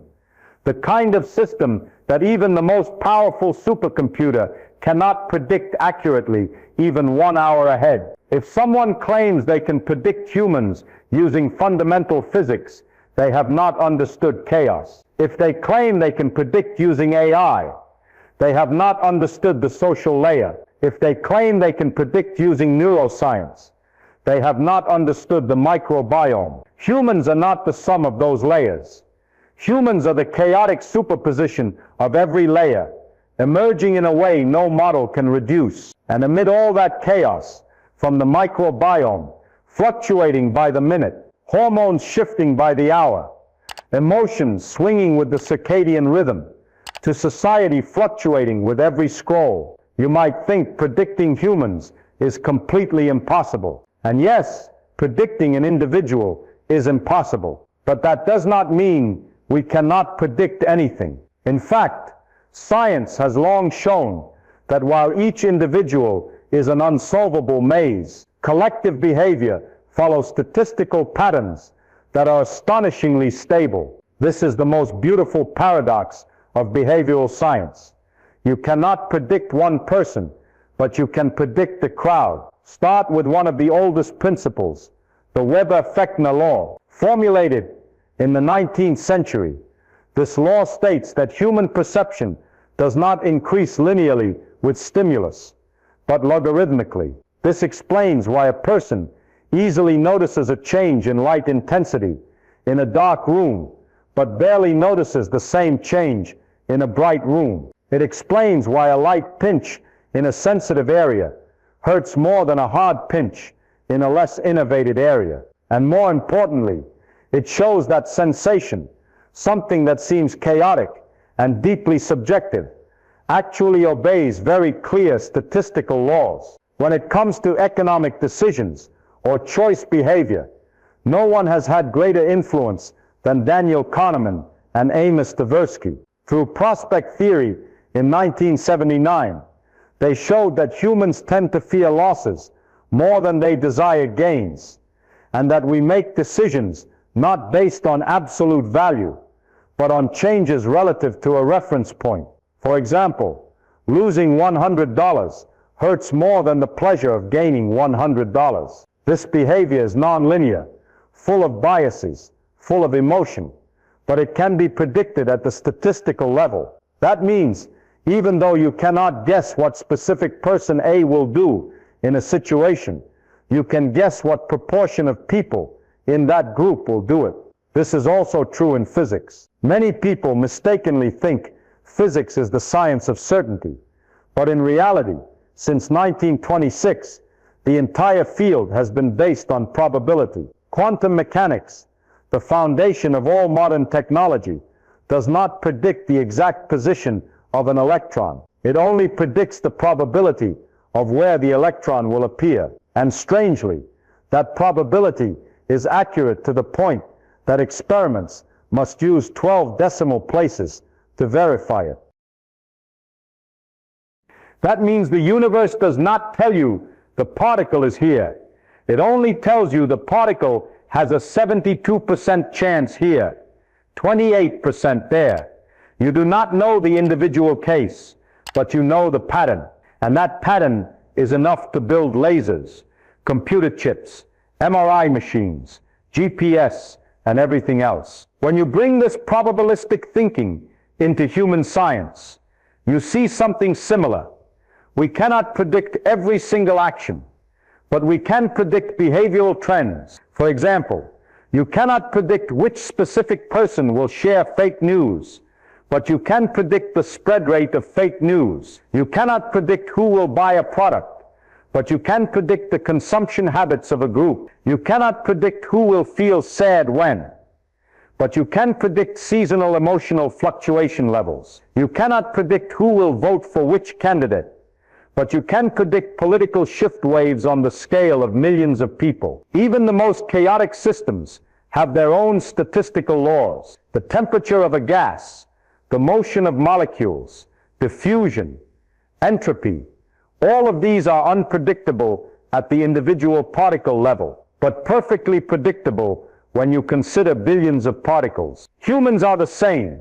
Each individual is chaotic, but the collective of humans is stable to a frightening degree. You can predict divorce rates by year, crime rates by region, social media usage levels by age group, average size of close friend circles, frequency of smiles in a conversation. Even things that seem very free, such as fashion styles, music trends, internet memes, follow power law curves, meaning a few become extremely popular while most fail quickly. This is not constraint. This is emergence. It says that when individuals interact in a large system, collective behavior forms laws. And this brings us to the most important conclusion of this section. Humans cannot be predicted individually, but trends can be predicted. The universe gives us chaos at the microscopic layer, but order at the macroscopic layer. Humans are the same. Each of us is a variable, but society is an equation. You may not know what I will do tomorrow, but you can know the behavioral trends of a person from my generation, my culture, my environment. This does not diminish individual value. On the contrary, it highlights the beauty of emergence, freedom at the individual level, law at the collective level. And once we understand that we can only predict statistical patterns of behavior and not individual people, we reach the crystallized conclusion of this entire journey. Why, based on everything we know about physics, biology, psychology, and society, is predicting a human from first principles impossible? Not because we are not smart enough, not because technology is not powerful enough, but because the very nature of humans is constructed in a way that makes absolute prediction a forbidden thing in the universe. And that reason is not just one, but 7 layers stacked on top of each other, each layer alone sufficient to break predictability. But nature decided to play harder by placing all 7 layers on the same system. Let's go through each layer to see the full picture at the end. Reason 1, emergence, the arising. This is the foundation of everything we have said. The properties of a system do not lie in its components. Wetness does not lie in water molecules. Flock behavior does not lie in one bird. Economics does not lie in one individual's behavior. And thought does not lie in one neuron.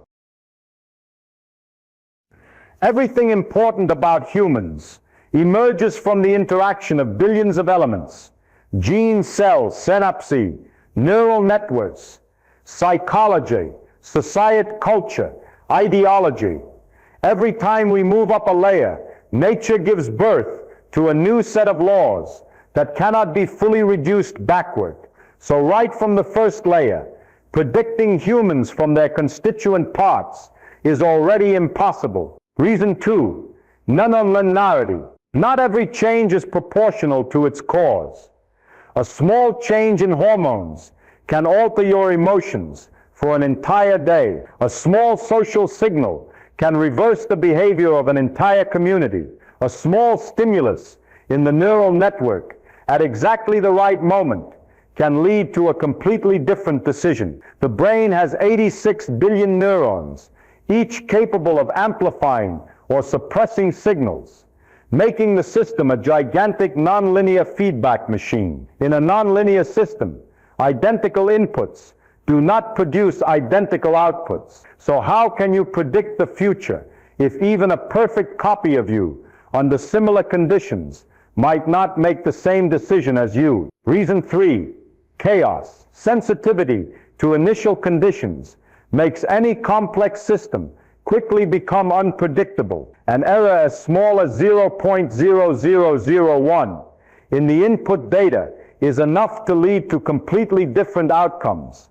As Edward Lorenz proved in 1963, humans contain 3.7 two-quadrature 10-coin cells, each containing billions of molecules. Just one molecule behaving slightly differently, one calcium ion entering a synapse a few microseconds early, one hormone molecule secreted a few parts per billion seconds late, is enough to rewrite the outcome of the entire neural network and therefore rewrite behavior. Chaos is not a flaw in humans. It is the raw material that allows life to operate, and it guarantees that every action you take contains an element of uncertainty. Reason 4, measurement impossibility. Even if we wanted to predict, we cannot measure the initial state of the system accurately. Heisenberg's uncertainty principle ensures we can never know both position and momentum of a particle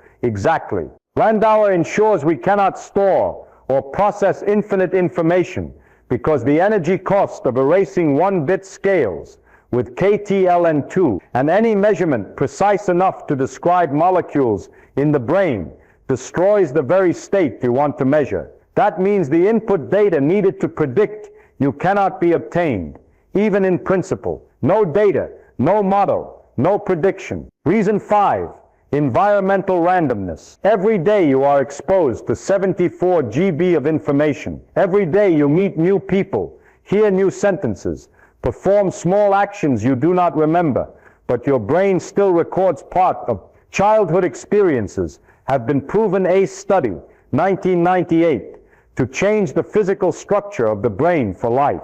Your microbiome changes with every meal. Hormones change with every emotion. A casual remark can also change the direction of your life. No environment repeats exactly. No experience recreates itself. No stream of information flows the same way twice. A human is the sum of all the environments they have ever encountered, and no environment can be predicted. Reason 6, evolutionary randomness. The human species carries on average 130 new gene mutations per generation. There is no way to know which mutation will occur, where, when, and how it will interact with the environment. Australopithecus, 3 million years ago, could not predict Homo sapiens. A small climate change, drying out forests in East Africa, rewrote the entire future of the species. Evolution has no goal. It only has randomness plus selection. And because it has no goal, it also cannot predict an individual. A product of evolution also cannot be predicted. Reason 7, entanglement, quantum entanglement that destroys local information. Entanglement entropy increases over time, spreading initial information across the universe in a way that cannot be recovered locally. ER equals sign. EPR shows that entanglement is the geometry of space-time. That means you are not only entangled with your own body, but also with the environment, with the people you have met, with the light you have seen, with the world you have touched. You are not an isolated system. You are part of the cosmic network. To predict you, one must predict that entire network. To predict that network, one must predict the entire universe, and that is impossible. Putting it all together, Humans cannot be predicted because these 7 layers of impossibility stack on top of each other. Emergence ensures you cannot reduce from micro to macro. Nonlinearity ensures small signals can become large outcomes. Chaos ensures every model breaks down quickly. Measurement impossibility ensures we cannot know initial conditions. Environmental randomness ensures no experience is ever recreated. Evolutionary randomness ensures the species itself emerges from chance. Entanglement ensures local information cannot be recovered. When you stack these 7 layers together, you do not just create a hard-to-predict system. You create a system that the universe has designed to resist every attempt at prediction. And that system is you, a human being, not a physics problem, not a mathematical sequence, not AI data, but a multi-layered living emergent system that cannot be compressed into any equation. And because of all those reasons, emergence, nonlinearity, chaos, measurement impossibility, environmental randomness, evolutionary randomness, entanglement. When we reach the end of this journey, we are not just talking about the unpredictability of humans. We are talking about the wondrous nature of your very existence. Because if we trace backward from the highest layer, you, the person reading these lines, down through each layer, we find a story that cannot be simulated, cannot be rewritten, cannot be predicted from any equation. You are built from quarks, fundamental particles that feel nothing, know nothing, except vibrating according to quantum fields. From quarks emerge protons and neutrons. From them emerge atoms. From atoms emerge molecules. From molecules emerge proteins, DNA, enzymes. From trillions upon trillions of biochemical interactions emerge cells. Then from those 3.7, 2-10 cells, following laws not born from any gene, emerge tissues, organs, the nervous system. And within that nervous system, among 86 billion neurons, exchanging signals 10 times per second, emerges a network. No one designed it. It is never fixed, constantly restructuring every millisecond. From that network emerges thought. From thought emerges consciousness. From consciousness emerges personality. From personality emerges behavior. From behavior emerges society, culture, history, and finally, you. No layer in that chain can be fully deduced from the layer below. No layer can be fully described by an equation. No layer exists in isolation. Each requires complex, chaotic, random interactions among billions of elements to arise. When you realize you are the product of hundreds of emergent layers, you also realize that your existence is a miracle no science can summarize in words. Physics describes the foundational bricks. Biology describes complex structures. Psychology describes subjective experiences. Sociology describes collective interactions. But only you are the place where all those layers meet. And precisely because of that intersection, you cannot be reduced from any single layer. You cannot be predicted by the standard model. Because the standard model contains no chemistry, no biology, no consciousness. You cannot be predicted by neuroscience, because neuroscience contains no personal stories, no culture, no social randomness. You cannot be predicted by psychology, because psychology contains no microscopic hormones, no microbiome chaos, no quantum uncertainty. You cannot be predicted by sociology, because sociology contains no neurons, no genes, no evolution. You cannot be predicted by physics, biology, psychology, or sociology alone. You transcend every single layer model. And that is why you are an emergent structure, so beautiful. It is hard to believe, a structure that from a distance looks like a single individual, but from close up is an entire miniature universe operating, vibrating, growing, changing every moment. You are the result of 13.8 billion years of interaction, randomness, selection, quantum entanglement, biochemistry, learning and storytelling. You are the universe's emergent answer to the question, what happens if we combine quarks with enough time? But the story does not end there, because every human is not only the result of the past. Every human continues to emerge every day. Every new memory rewrites neural networks. Every conversation opens a new space of meaning. Every social shock, every moment of happiness, every failure, every success becomes a piece that creates tomorrow's you, a version that even today's you cannot predict. And this is the most beautiful thing about the entire story. Humans transcend the predictive power of physics, not because we are special in a supernatural way, but because we emerge in a natural way, according to the very laws that created the universe. Unpredictability is not a weakness. It is proof that you are not a machine. You are a story, a phenomenon, a possibility that will never repeat in the entire history of the universe. And so when you wonder what you are doing in this vast world, remember that you are the highest emergent layer nature has ever produced, at least up to this point in the universe. You are not bound by any equation, any orbit, or any quark. You were born from chaos, but you also create your own order. You were shaped by randomness, but you also have the power to create meaning. You are where the universe experiments with becoming aware of itself. And if one human has already exceeded the predictive power of physics, then I have only one final question, and I hope it will stay with you long after you close this story. If we creatures emergent from quarks are already so complex that we cannot be predicted, then how many other things in the universe are still waiting to emerge that we have absolutely no idea about? If you enjoyed this journey of exploration, please subscribe so you don't miss the next science stories. See you in the next lecture, where the universe always has many more surprises waiting to be told.